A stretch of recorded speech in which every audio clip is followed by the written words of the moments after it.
Right. Hello again. My name is Serena. It is my great pleasure to welcome you all to this session, both here in Glasgow in person and to our digital audience who are tuning in for this session. If you have any questions that come up during the panel, you may raise them at the end, but we do also have a way to ask questions online, which is via Slido, and the code and the link to do so will show up here. So please send in questions if you have any. Now, it is my great pleasure to introduce this panel on climate justice and human rights. Please join me in welcoming Kumi Naidoo, Ili Alija, Diana Lepero, and Mayor Kelly.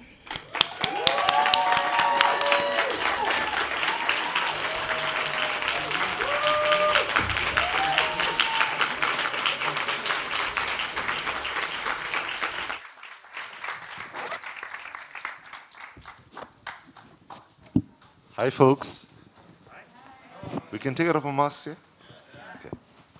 So, this is a time for humanity to be humble and recognize that nature does not negotiate. We cannot change the science. All we can change is political will. And we need to start doing things differently. So, Maya, Hule, and Diana, and myself want to start doing that. So, for all the panels you've been, people start speaking at you. So we want to take the first 5-10 minutes to give you the floor. And we're wanting you to just highlight a few questions, concerns, or issues that you have in your mind so that we can, in our comments, try to meet your expectation. This is called disruption.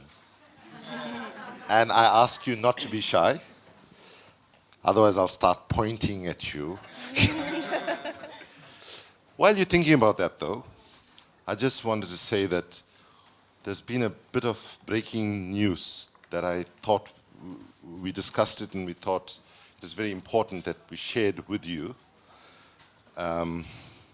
It's from Australia, and we think it's quite an important piece of news that it's very pertinent to this COP. And the headline is, "Man announces he will quit drinking by 2050. A Sydney man has set an ambitious target to phase out his alcohol consumption within the next 29 years, as part of an impressive plan to improve his health. The program will see Greg Taylor, 73, continue to drink as normal for the foreseeable future before reducing his consumption in 2049, when he turns 101. He has assured friends it will not affect his drinking plans in the short or medium term. Taylor said it was important not to rush to switch to non-alcoholic beverages, and said, and I quote, "It's not realistic to transition to zero alcohol overnight. This requires a steady phased approach when nothing changes for at least 2 decades. He said, adding that he may need to make additional investments in beer consumption in the short term to make sure no night out is worse off. Taylor, though, will also be able to bring forward drinking credits earned from the days he hasn't drunk over the past 40 years, meaning the actual end date for consumption may actually be 2060, where he will be much older than 101. To assist with the transition, Taylor has bought a second beer fridge, which he describes as the capture and storage method." Does that sound familiar to you?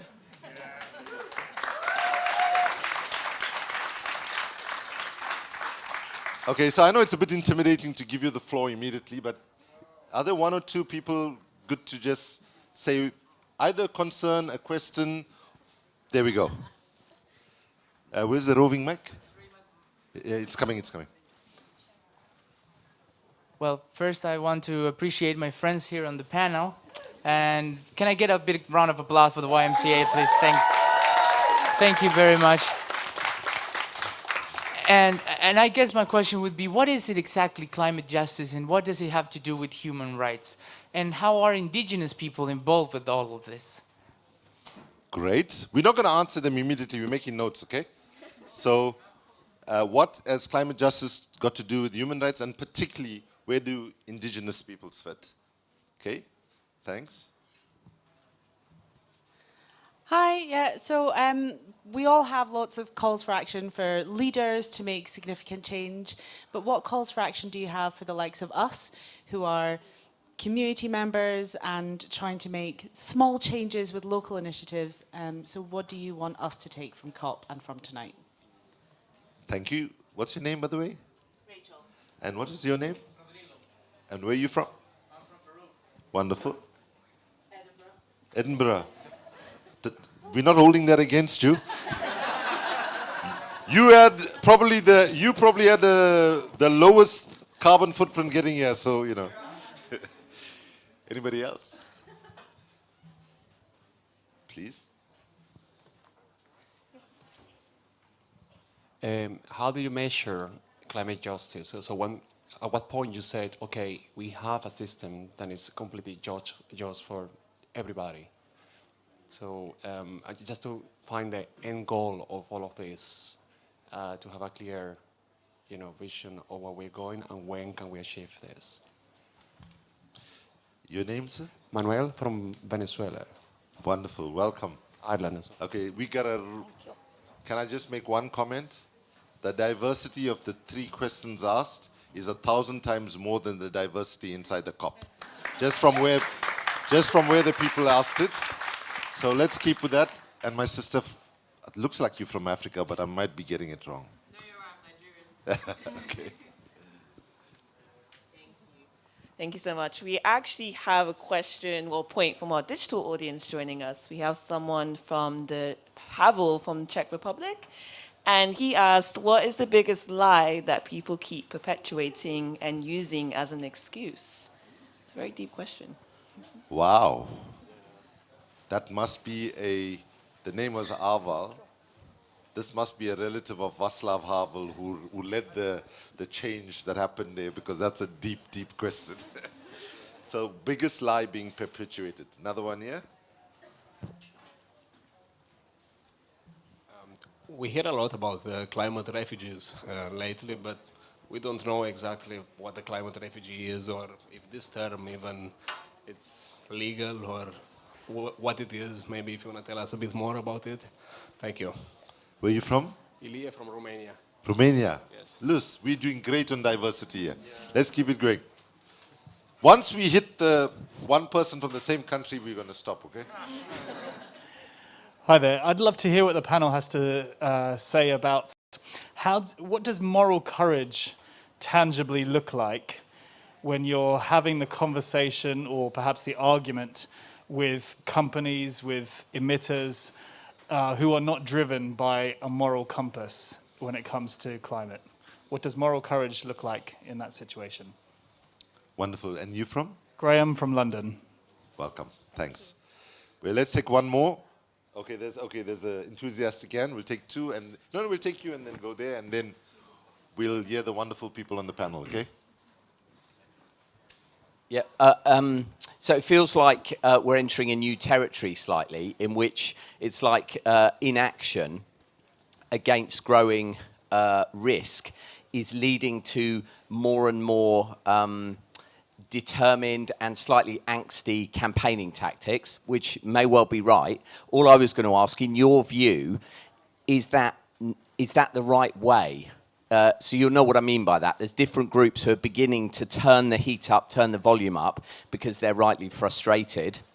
But there's also an argument that says, turn it up too much, and you'll lose the right to speak, which then leads to an anarchy. I'm just looking 10 years ahead, thinking if the next however many COPs don't actually do anything, at what point would you as a panel say, it's time, we need to turn the volume really high and take the risk that we end up with world anarchy? Okay. Where are you from? London, yeah. That question is about Insulate Britain and Extinction Rebellion. Right? We're going to take that question, and I think that's the first question. Let's take that up because I think that's a key question. So, thank you. I'm Rebecca from Zambia. I would like to find out from the panel if there are any tentative measures, because we're discussing climate justice and human rights, is there anything regarding animals? Because where I come from, we protect animals. We have a lot of wildlife. So in the plans and the discussions that are happening today, is there anybody who is talking about the safety or the rights of animals because they are part of the ecosystem? Thank you. Thank you very much. Can you give yourself a round of applause for those excellent questions? And I'm just going to say to Diana, Hule, and Maya, I think maybe if it's okay with all of you all, we rejiggle what we were going to do. The questions were so rich. Let's start with those questions, and if we have time, we then cover what we were planning. Is that okay? Yeah. Cool. Okay, so who from here would like to pick up with that question about how much is the situation at the moment calling for the heat to be turned up as much as Extinction Rebellion and Fridays for the Future and Insulate Britain, for example, is doing here? Or do you think it's a bit too much? Who would like to go? Since you are closest to the UK, maybe you could go first. Okay, cool. I haven't spoken into a mic before, so bear with me. Tiny bit nervous. I suppose I am not. I think, you know, in the phrase turning the heat up, I think as the earth gets warmer, people are going to be turning that heat up. And I can understand the frustration and the anger when you see these negotiations over and over and over and over again, and they're just doing the same talking and the same waffling and nothing's coming out of it.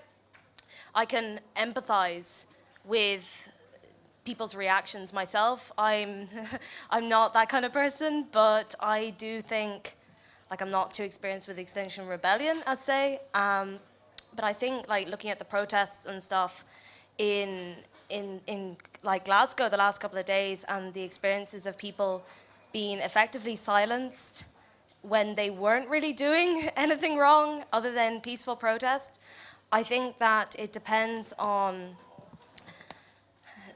There's differing perceptions of turning the heat up. I think some people might, I'm not in any advocate of violence. I think once we get violent, then I'm not here for it. But I do think there's a sense of urgency, and I think that urgency has to be respected in a certain amount, because we can't really, like, dilly-dally. You know, we have to do something now. And I think as young people especially, it's even more frustrating and urgent because we know we're going to be living in that cesspit in a couple of years. But yeah, that's my perspective on it anyway. Wonderful. Maya, just take a minute and tell people your journey in life and what you're doing. My journey in life. So my name's Maya. I use she, her pronouns. I'm from the absolute sticks of Ireland. I'm from the Mizenhead. Yeah, up West Cork. So I'm from YMCA Ireland, and I'm a mix of many things, but I'm working there at the moment as part-time as a youth worker on a climate justice project.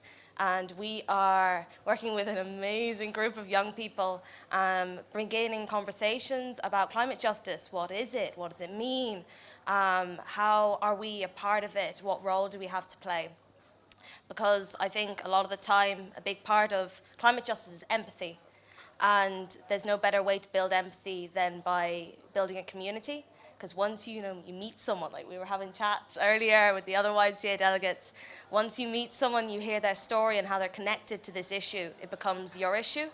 And that's kind of what we're hoping to do with this Future Generations Climate Justice Project.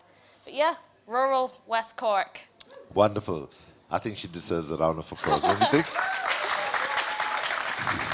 So, Diana, tell us a little bit about you, and then how would you answer the question?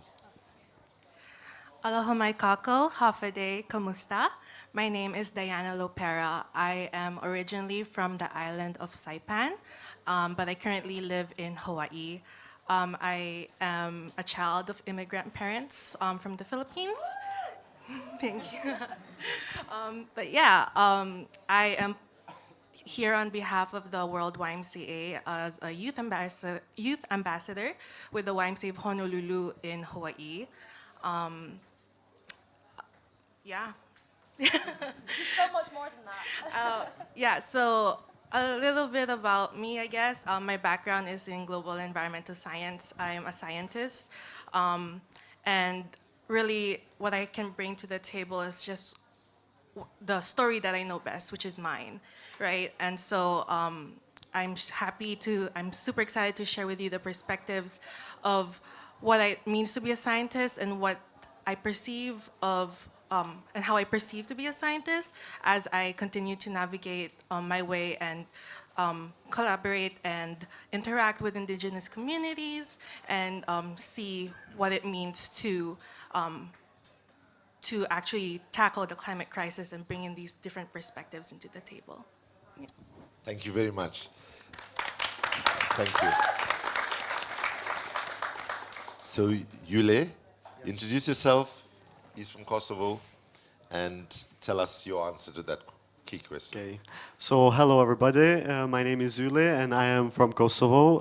I work at the YMCA in Kosovo, where mainly I coordinate activities for young people. So, I studied psychology, and my passion and the reason why I'm at COP is are young people, because I love working with young people and I love being the voice of young people. So in this case, I feel very happy to be part of this panel and also to discuss the moral, the justice of climate and also the human rights, which are things that need to be discussed not only in panels but on daily basis. So I'm really happy to be here, and I'm going to present just a bit of the work that YMCA Kosovo does for people that don't know. So we have we train young people on causes like leadership, climate change, deforestation, and we create campaigns with them in order to protect environment. As also the reason why I'm here at the COP is also to present the film which is going to be showcased in a Climax Kinema, which is a Team Trees project that speaks about deforestation and the process how we tackle that thing in Kosovo. Thank you. Okay, now, in the interest of time, you don't have to clap for anything else unless you absolutely want to clap moving forward, right? That's to warmly welcome them.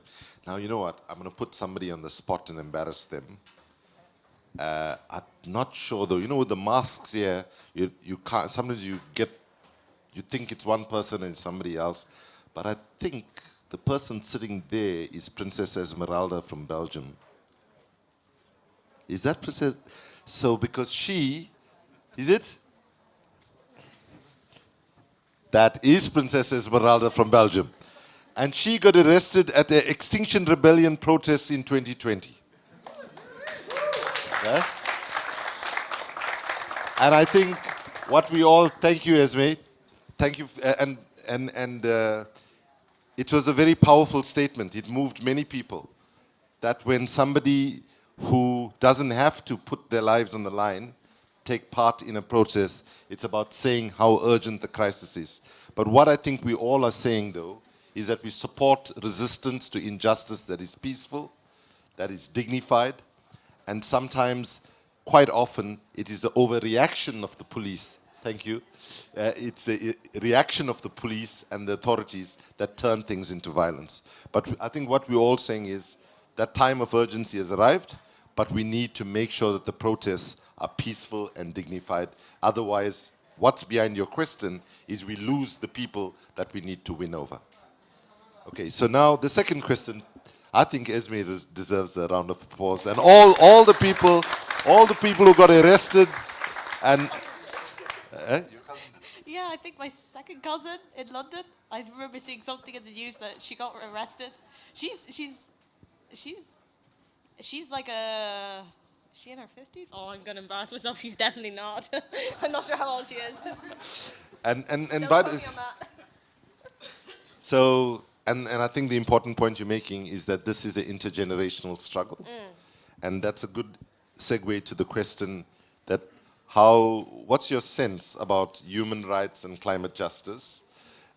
Because I will just introduce by saying that perhaps one of the worst violations of intergenerational rights, intergenerational solidarity is to be found in the climate situation, because my generation and those that came before me have been living as if we don't have children and grandchildren coming after us. And we just want to say as a group here that all of you who are worried about saving the planet, that you should not worry about saving the planet. The planet is absolutely fine. The planet is absolutely fine. Why do we say this? If we continue on the path that we're on, we continue to destroy our water, we destroy our soil, the heat, the temperature goes up, we're not able to produce food. The end result is we will be gone, the planet will still be here. And the good news of everybody who's worried about saving the planet, once we become extinct as a species, the oceans will recover, the forests will grow back, and so on. So let's be clear. Don't worry about the planet. The struggle to avert catastrophic climate change is nothing more and nothing less than protecting our children and their children's future. And that's why the urgency is right here, right now. Okay, so now, how do we answer the question about climate justice and human rights? What are your reflections? Let's switch it around. Let's start with who laid this down. Yeah, so as Kume was saying, like for example, if we don't act and if we don't do something, or if, for example, we like stay passive and only damage our environment, then there are not going to be human rights, because we are not going to exist as a human beings. So they are very linked together, and if, for example, we don't put justice to our environment, we are not going to exist at all. So I think it's the right time to act, and to be linked with the first question that was made, is the right time to act right now and to make our voice be heard loud, because if we don't speak now, I think it's too late. Thanks. Diana? So I don't know how I missed this, but what I do in my day job is I'm part of the State of Hawaii Climate Change Mitigation and Adaptation Commission, and I serve as their climate change communication specialist.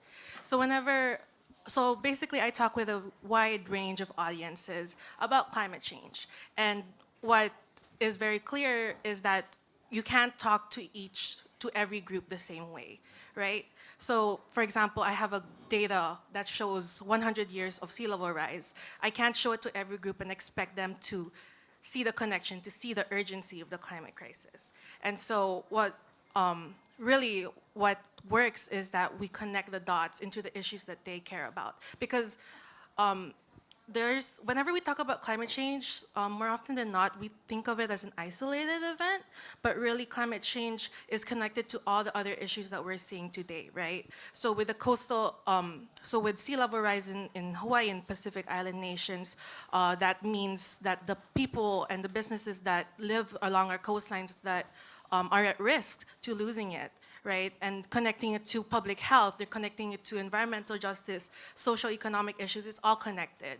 And so trying to find that connection is really how we start to begin having these conversations and moving forward in the right direction that we need to. Thank you. So you're saying we need to make the struggle to avert catastrophic climate change a human-centric struggle. Not that we ignore animals, as my sister from Zambia said, but quite often the problem is we talk about the climate struggle in a way that excludes most people. Degrees, parts per million, acronyms like you're drowning in an alphabet soup. I mean, if you go look at any of the documents at the COP, you'll be dizzy, you might faint by the time you read all the acronyms and try and figure out what they are. What's your take on this question, Maya? So I may or may not have gotten swept away listening to these guys. What was the question again? How do you see the linkage between human rights and climate justice? Right? Well, I suppose we're intrinsically linked. You know, we're living on this planet. We're here, you know, on this ground, and we're feeding off our climate, I suppose, not really giving much back. And it's linked because we're all organic beings, we're all part of this world, and I feel like that connection should be enough. I think like both these guys, they covered different kind of aspects of climate justice there. Like a big thing for me, being from a rural stock, is the concept of a just transition, and how, you know, you've got to bring people with you when in your journey towards, you know, climate justice and tackling the climate issues that we're facing, that, you know, as you were saying earlier, like, the planet's not dying, so the people are killing it. And we really have to, you know, ensure that when we're talking about climate and these issues and the challenges and the ways that we can counteract it, is that we're doing it in an inclusive manner. We're not leaving people behind. Because I think like from like the Pacific community and like the small island states, they have a really good idea of how to deal with these issues, but they're not necessarily supported by the rest of the global community. So I think in order to like fully tackle these things, you have to build upon that global community. You know, we're all here at COP. Some people aren't really, you know, doing that, building that community, but I think like what we saw on the streets and stuff, that's what I see as like kind of, I suppose, the justice aspect, is that people shouldn't be the center of it. It's that people, I suppose, it's the social justice thing, the way that people are affected and those impacts, that it's not necessarily, it's not those who are experiencing the worst effects, it's not their fault. It's the bigger, more developed countries. We have a responsibility there. And I suppose we have a responsibility as a global community to, you know, stand in solidarity and to listen and to amplify those voices. Yeah. Thank you. I just want to add that, you know, there's another term that people are beginning to use more so now. In the context of COVID, we talk about vaccine apartheid, right? Where people in Europe and the United States and so on are having the third booster shot, and only 5% of the people in Africa have had the first shot, right? And if you can talk about vaccine apartheid, then we can talk about climate apartheid, because those parts of the world that contributed most historically to the problem have predominantly white populations, and those parts of the world that are facing the most brutal and first impacts are predominantly populations of people of color. Now, that's a reality, and I believe part of what we need to do is to be able to put all of these issues on the table, not in an accusatory way, but in a way where we understand how we got here. If we don't understand how we got here, we are never going to figure out how to get out of here. So I leave that thought with you. And then I want to pick up a very challenging question that was asked, which is, how do you measure climate justice? Right, a very difficult question. So does anybody, now what we're going to do is, from the questions that were asked, not everybody will answer, whoever feels that they would like to answer. Anyone would like to pick up that question, how do you measure climate justice? While you thinking whether you want to answer, let me just say that there was somebody who once said, not everything that counts can be measured, and not everything that can be measured counts. Right? It's worth bearing that in mind. You want to give it a shot? Yeah, so as Kume was saying, that like you cannot measure everything, but you can measure the impact and you can see the result with your own eyes. For example, if you see that forests are regenerating, that means that the impact is being measured and the success is there. If you see like the biodiversity is being realived, then you see that the effect are there and the success is happening. So it's not like you can measure with numbers, but you can see the effect of climate and how it's changing with your own eyes, as we are seeing like how unfortunately is not going in the right direction. So how we see the negative stuff happening, we can see also the positive. Not everything has to be measured in order to be counted as successful. So that's the answer. Thank you. By the way, I didn't say only one person, but I thought at least one person. Please jump in if you want to add anything. If you're okay, then we can move to the question on Indigenous people and climate change, right? And there's two questions here. One is, what can Indigenous peoples teach us about how we get out of the crisis that we find? And what is your sense of how Indigenous people are being treated at this COP? Right? Does anybody have a reflection on that? Please. So we hear all these solutions that we hear in COP about how to tackle the climate crisis, net zero, carbon sequestration, and all these big words that we hear from our world leaders. But actually, something that I don't hear, that we don't hear a lot is what can we learn from other sources of knowledge? I have this quote. It's an Olelo no Ea, which is a native Hawaiian proverb that I came across during my time in Hawaii when I came in 2016, and it really helped shape the perspective of how I see, where I get the knowledge that, and the perspectives that help shape mine. So I'm gonna try to read it the best I can. It's Aohe pau ka ike ika halau ho'okahi. And that translates to not all knowledge is learned in one school. And so really looking into sources of knowledge that are not just within these Western institutions that we were brought upon, looking into Indigenous peoples and see what they have done, because we don't have to reinvent the wheel to find new innovations. Because if we look at, for example, Pacific Island nations, they were able to survive and persist for hundreds, thousands of years with their limited resources because they have done through trial and error and understanding and having that deep relationship with nature and the land that they live in, where they were allowed to, not they were allowed, but they were able to thrive and be the resilient communities that they are. So usually we don't want to repeat history when we talk about history, but I think this is something we need to look into and see the answers of what we can find in the past to see how we can shape our future. Thank you. Would you like to add to that? That was really good. That was excellent. This is where you do a little round of applause, guys. Yeah. Well done, Maya. So if I can just say that one of the proverbs that really moved me as a 22-year-old when I fled into exile from apartheid South Africa, I had this poster in my room at Oxford University, and it said, only when the last tree has been cut, only when the last liver has been polluted, only when the last fish has been caught, will humanity realize that they cannot eat money. Okay? Let's hope, though, that we will rise, and let's be blunt about it, because this measurement question was an important challenge, and that is, we are literally 1 minute to midnight. The window of opportunity is very small and fast closing. But that does not mean we do not have hope, and we'll return to hope in a second. Diana, you want to add? Yeah, sorry. I guess so the second part of the question is, how do we see this play out at COP with the representation of Indigenous peoples? There's not much. Like,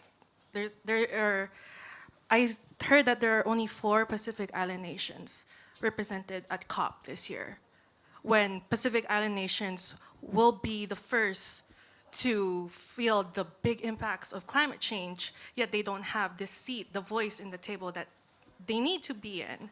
And so I actually was just talking to my friend Dewey right before this panel, and he was telling me about what he witnessed in the Blue Zone today. So he was in the Blue Zone, and he found this beautiful Indigenous art piece that was created by Agar Tejada from the Guna people of Panama. And so he reached out to her and asked, hey, let's meet, I want to talk about your art, it's so beautiful. And he realized that she cannot meet him in the Blue Zone because she does not have access to the Blue Zone. So imagine they have her art, her work, all set up in the Blue Zone for everybody to see and appreciate, yet the artist that was not there, that actually created the art, that contributed and shared a piece of her and her people, is not. So this is just one example, and it was really, Dewey was really frustrated, and I can just imagine how just frustrated it is to have Indigenous peoples and people of color and all of these nations that will be affected the most not be a part of the table in these discussions and negotiations. Just so. Thank you so much for that. If you might just allow me an indulgence. In 2015, I was in the Pacific Island states, in Kiribati, in Vanuatu, and Fiji, and I learned a new slogan, which I had never heard before. People were chanting 1.5 to stay alive, 1.5 to stay alive. I can tell you, I was then the head of Greenpeace International.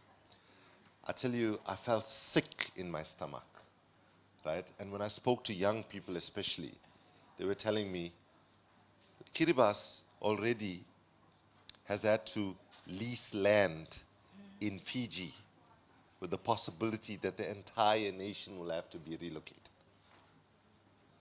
Try to just think about that. I went to speak to some young people who were part of the Young Catholic Association in a church.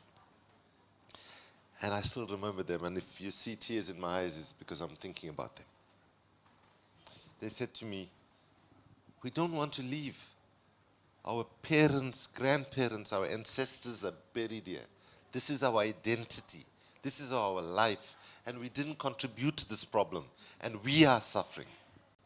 6 months later, I saw them in Paris. Some of my new friends I met in the Pacific during that visit. And then they asked me to come and join them in one rally, you know, inside the space. And I went there and I thought, okay, I can chant the slogan they taught me 6 months ago, 1.5 to stay alive. And as I start chanting, they say, stop, stop, stop. You got the slogan wrong. It's changed in 6 months. And the new slogan was, 1.5, we might survive. 1.5, we might survive. So let's be very clear. The people that are paying the first and most brutal price for the greed, the exploitation, the domination of a handful of powerful nations are the ones that contributed least to it, and that is why we say there's climate injustice, and that is why we need climate justice.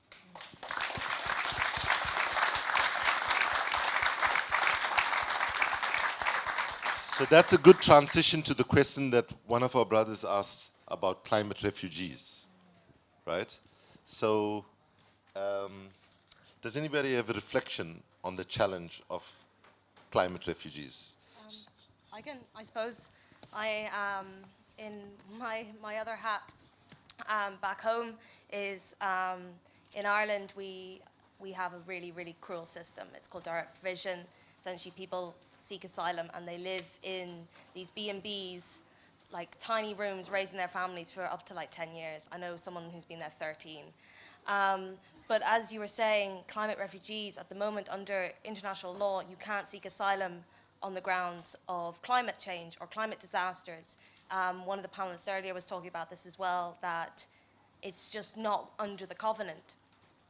I don't necessarily agree with that, because I think it just says a lot about, I think it's closing a door. There's all this concern about how, especially prominently we're in the UK, which is the irony, but there's this thing that, if we let people seek asylum, then, you know, they're going to take our jobs, they're going to, you know, come into our towns, our culture is going to disappear, which I think is an absolute load of rubbish.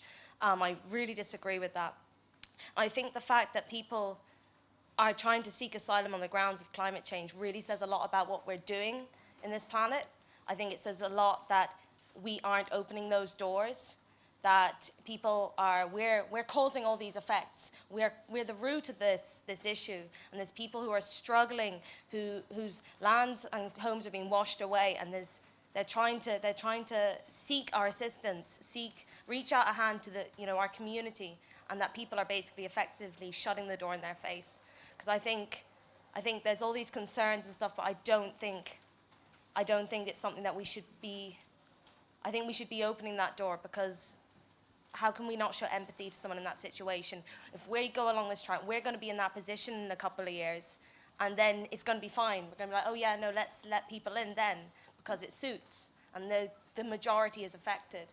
But I think it just, talking to people who are suffering those extreme circumstances of climate change and not being able to seek or get assistance, it does not seem right to me. And I don't know if or when that law will ever be changed, but I think, you know, one of the grounds to seeking asylum is a fear of, you know, it's persecution or torture or prosecution because you're part of the LGBT community. But I just, climate, I think we should be doing more to help people who are trying to seek assistance from natural disasters and extreme climate, because how can we refuse someone a home? I just don't see it. Thank you, Maya. Diana, Yule, you want to add to that? No, I just think that if we don't accept like people coming from these difficulties background, and for example, so they had like flood, that is going to happen also to you if because we can see the impact of climate change. So we should be more open to new cultures, and we should be more open like to accept others and offers other the chance, because sooner or later we're going to be in that position that we need help from somebody. And imagine if that somebody doesn't show and close the doors. So it's going to be terrible feeling, but also I think it's something that world leaders should approach like more open. Like when these things happen, nobody leaves their home because they want, but sometimes they are forced to. So if those doors are closing, I don't know what to say. I think it's time for the world leaders to open the gates, in this cases, not only about like a climate crisis, but in general with wars and stuff like this. I've been also personally a refugee, and I know how important it is like for a country to open the doors to another country and to let other people enter in that country, because it brings diversity and it makes a country more beautiful. Yeah. I think that requires a round of applause. Thank you. Thank you, Lee. Kofi Annan, the former UN Secretary General, in the last conversation I had a chance to speak to him. He was urging me as the sort of chairperson of the African-wide social movement called Africans Rising for Justice, Peace and Dignity. He said, Kumi, you must make sure that Africans Rising takes the issue of migration and refugees very seriously. And then he told me a story. He said when he was a young UN officer, and the door, a poster that he had in the back of the door was a poster of Albert Einstein with carrying, who was a refugee, by the way, who was carrying, you know, some things on his back, whatever they could take, kind of, you know, how it is when you're a refugee, you take what you can from when you have to flee. And the slogan at the bottom was, when a refugee comes, he comes with much more than just what he has on his back. And for the people of Europe and the people of North America and all the places who are resisting migration, I tell you, there's another reason why you should definitely understand that migration is a very legitimate part of climate adaptation. Because without migration, the quality of your food would have been awful.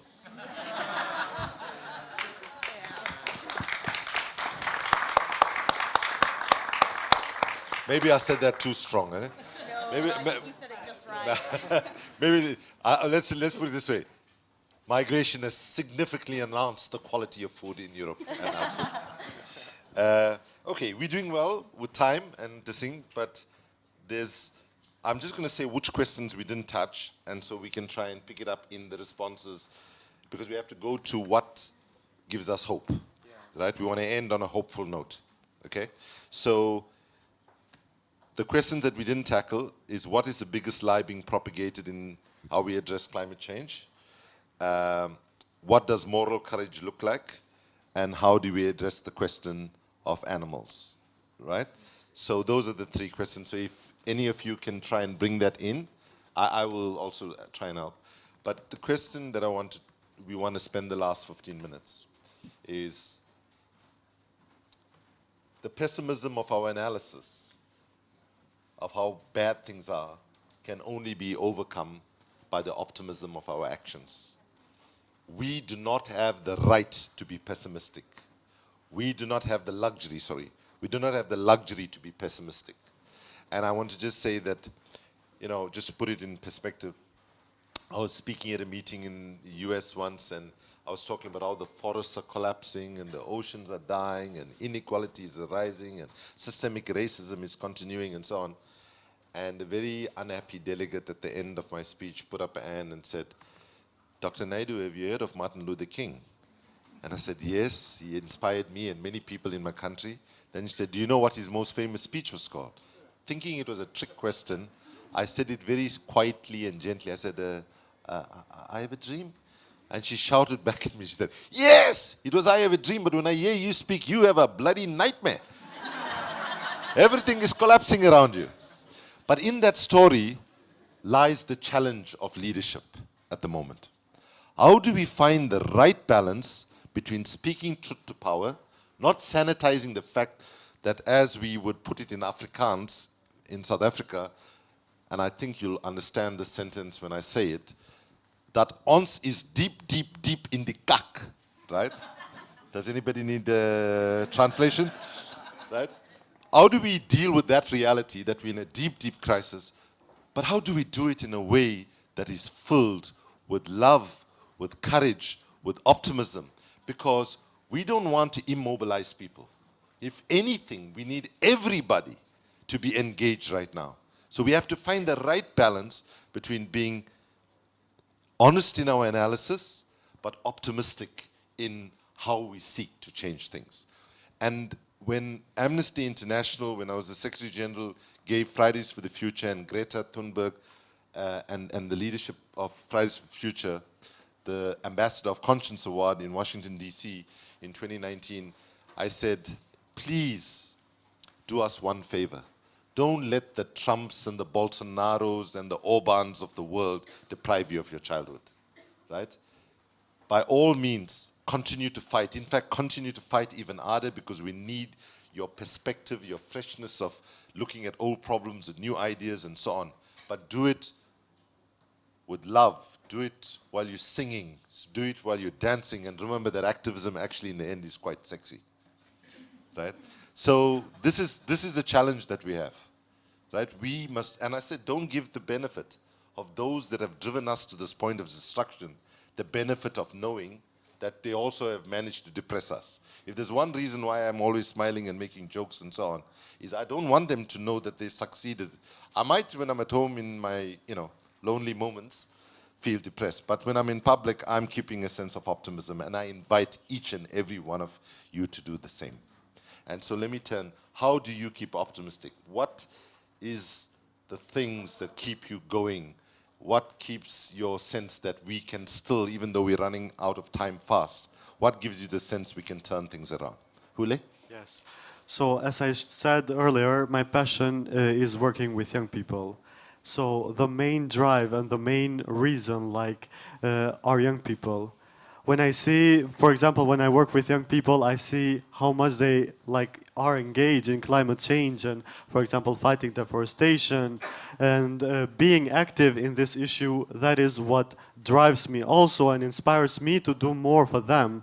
And not only for them, but also for the whole society. So young people, for me, are the biggest drive and the biggest inspiration. And I remember, for example, when I was young, we didn't care that much about the environment. But now I see people that I work with, they are very passionate about it. And they are the voice, because we tend to hear this a lot, like young people are the future. No, young people are not the future, young people are the present, and they are our drive. And I think it's time for the world leaders to leave the leadership more to young people, because they know how to keep the game going.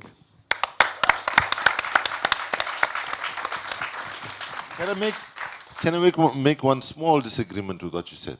Yes. When you say world leaders, you know what you must do? You must say world leaders in inverted commas. Because quite frankly, that is giving them too much of credit. Honestly, I say that seriously. Right? I say that seriously. We are not seeing the kind of leadership that we have. I mean, we can just start with this country, but let's leave it for a moment. Diana. I just want to echo what Eli was saying. about the power of young people. Really, like growing up, I have teachers that tell me, oh, you should look up to this person, look up to this, look because of all the things they did. But honestly, it's so hard to look up to people if you don't relate to them, if you feel they don't understand your experiences. And when I look at young people, I see people that look like me.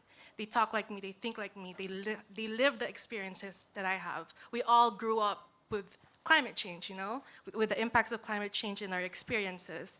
And so something that I like to say is that we're no longer going to wait for us to grow up, to have the fancy titles, to have all the years of experience just to be taken seriously. Because the real leaders that we see today, that I see today, are not those in suits in the blue zone. The real leaders I see today are the people right in front of you, the people that are here with me, the people that are actually doing action and meaningful change within their communities to drive action and to make the change that we need to see, that we want to see for the futures that we will inherit tomorrow. Yeah. Thank you. Maya. I suppose what gives me hope. So I suppose for context, I arrived to COP after it had started. You know, so I was reading Twitter. I was taking way too much social media, but it was just all the awfulness that is happening, the inaccessibility, the discrimination, and you feel really tired because, you know, you want things, you have hope, you want things to be good, you want people to listen, and I was feeling really bad. I wasn't sure I was even looking forward to it. I was like, I don't know whether I want to be in this environment. It's just not, it's not a vibe. But then I got here, and the first official day I was here was during the march, the action. And going out on the street with all these amazing people who were chanting, who were protesting, there was all these beautiful presentations and floats, and it was just, it was so vibrant. And I had so many amazing conversations with people, and I felt it was absolutely awful weather, and I was cold and wet and tired, but I felt energized, I felt motivated, I felt like, yes, this is why I'm here. And I think that community, for me, everything rests on community. Whether it's my tiny community back home in West Cork, hi guys. Whether it's, you know, my national community of Ireland, whether it's our international community, the global community, like meeting the last night, we've had some great chats with the other YMCA delegates, and I'm learning all about what they're doing, and I feel a part of something that's a group, a community of people that really care, that really want something to change, that are working for change and inspiring more young people to get involved. And it gives me so much more hope. It motivates me. I think it kind of, when you're feeling tired or scared or frustrated about trying to get something to change and it's just not really happening, it's that community that motivates me, that makes me feel alive again. Because I think sometimes when you're advocating for something, it can be quite lonely. You can feel you're taking on this burden, you're trying to change something, and you can feel so tired. But then when you talk to people, it's like, this is why I'm doing it. So I think that's what gives me hope. I think that also, thinking about it now is what underpins, I suppose, moral courage. It's when you're scared or frustrated, or you're reaching like what you feel is a dead end, is that you keep going, you persevere, you have the courage to keep going despite feeling that you're not getting anywhere, in the hope that you might, or the hope that you're changing something for one person. I think that's what gives me a shred of hope. Yeah. Thank you so much, Maya. Can I ask you a yes/no question? Oh, okay. A yes/no question for Maya. Do you agree with your former President, Mary Robinson, when she said a few days ago that the problem with this COP is that it's far too male, pale, and stale? Absolutely yes. Okay. So just a quick sense. Anybody wants to reflect on how they think the COP is going? So I can share. Today is my first day, so at the COP, and I'm really looking forward to be engaged more. And so far, it has been great. Even it's like one day, but so far I really enjoyed the experience, and also seeing what other countries are doing is quite inspiring, and also seeing young people at the COP is quite inspiring because we see that there is hope. Great, Diana. So today is my first official day as well. I haven't been able to go to the Blue Zone today, but really my expectations for this COP is to learn and to learn from others, learn their perspectives, learn their stories, and share mine, and share these ideas and to bring it back home. And because really, before we can even begin to have these conversations about change, we have to first understand where we're coming from, who we're talking to.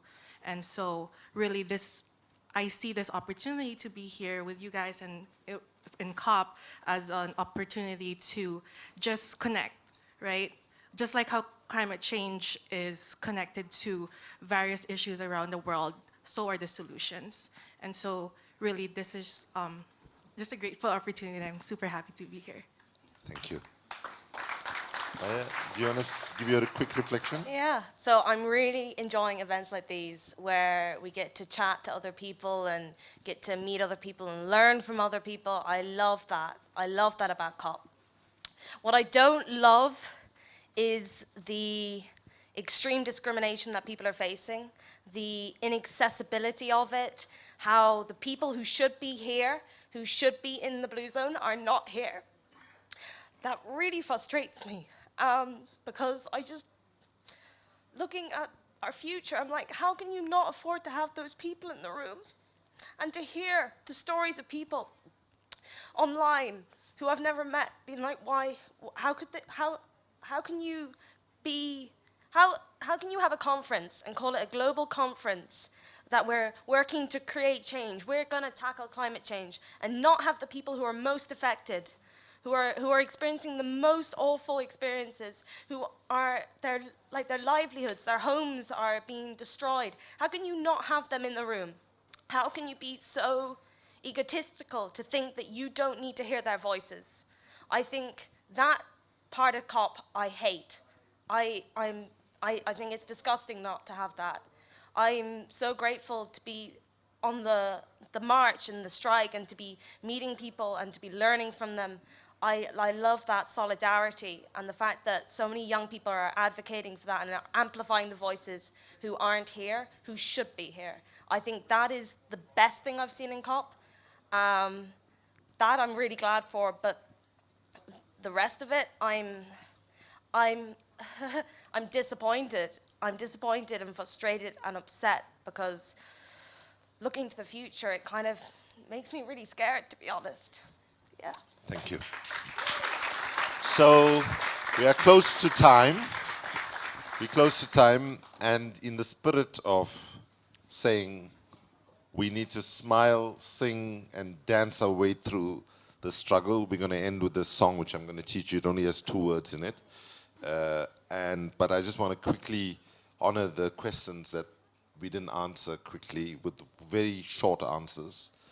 Somebody asked, what's the biggest lie being perpetuated here at this COP and always, is that we can get out of this mess by incremental tinkering and rearranging the deck chairs on the Titanic while humanity sinks, right? Because the approach of our governments after, say, the financial crisis was system recovery, system protection, system maintenance, when what was needed then and what's needed now is system innovation, system redesign, and system transformation.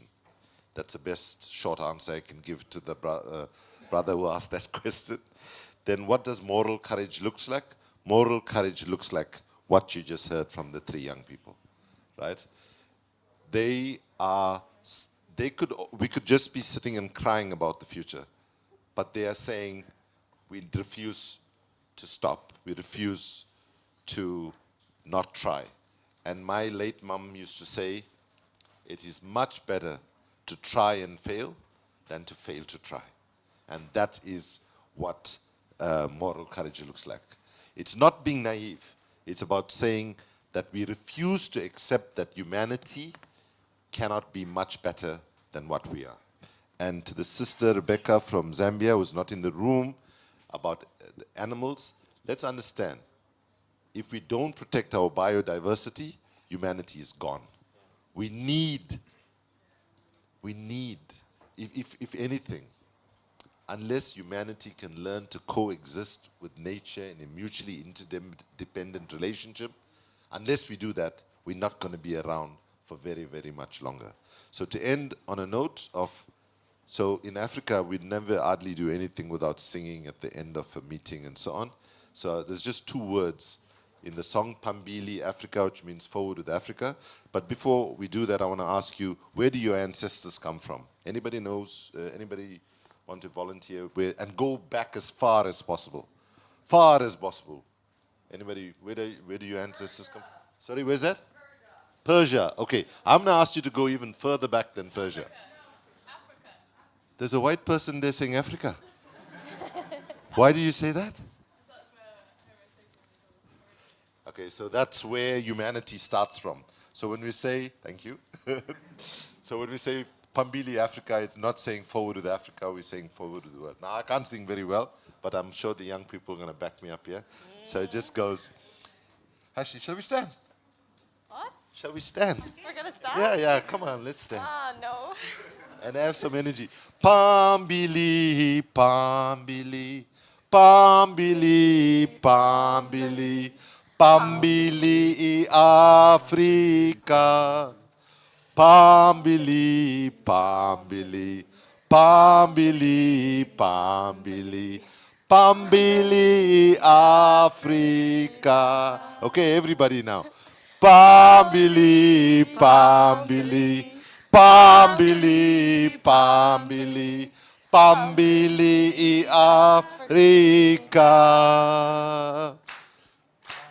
Pambili, Pambili, Pambili, Pambili, Pambili Africa. Okay, one last time, louder this time. Pambili, Pambili, Pambili, Pambili, Pambili Africa. Pambili, Pambili, Pambili, Pambili, Pambili Africa. Thank you. Thank you, everybody. Thank you.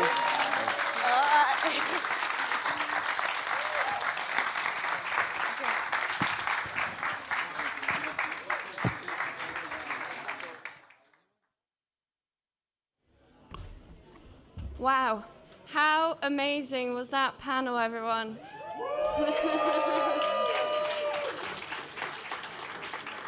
Thank you so much to our amazing moderator and panelists for taking part in this, and thank you to the audience for your amazing questions, both digitally and here in person.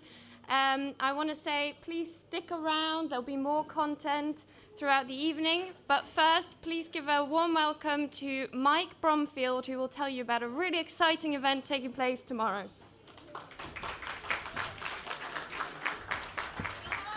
Hi, everyone.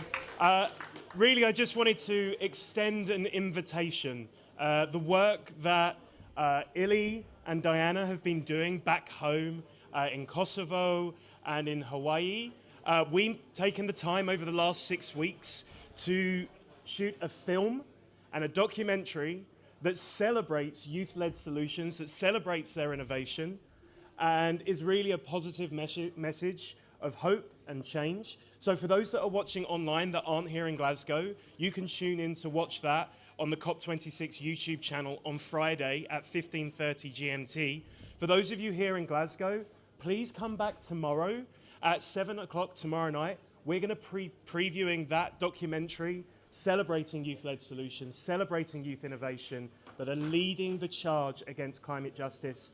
We're going to be having we're going to finish that premiere, that preview, with a special performance from Reese Lewis as well, who will be joining us to play a live performance completely for free here at the Extreme Hangout. And I think we're just going to take a look at the trailer, and we look forward to seeing you tomorrow night. Thank you. The crisis that we are is being caused by us, the humans. It makes you wonder what kind of a world we will leave for the next generation.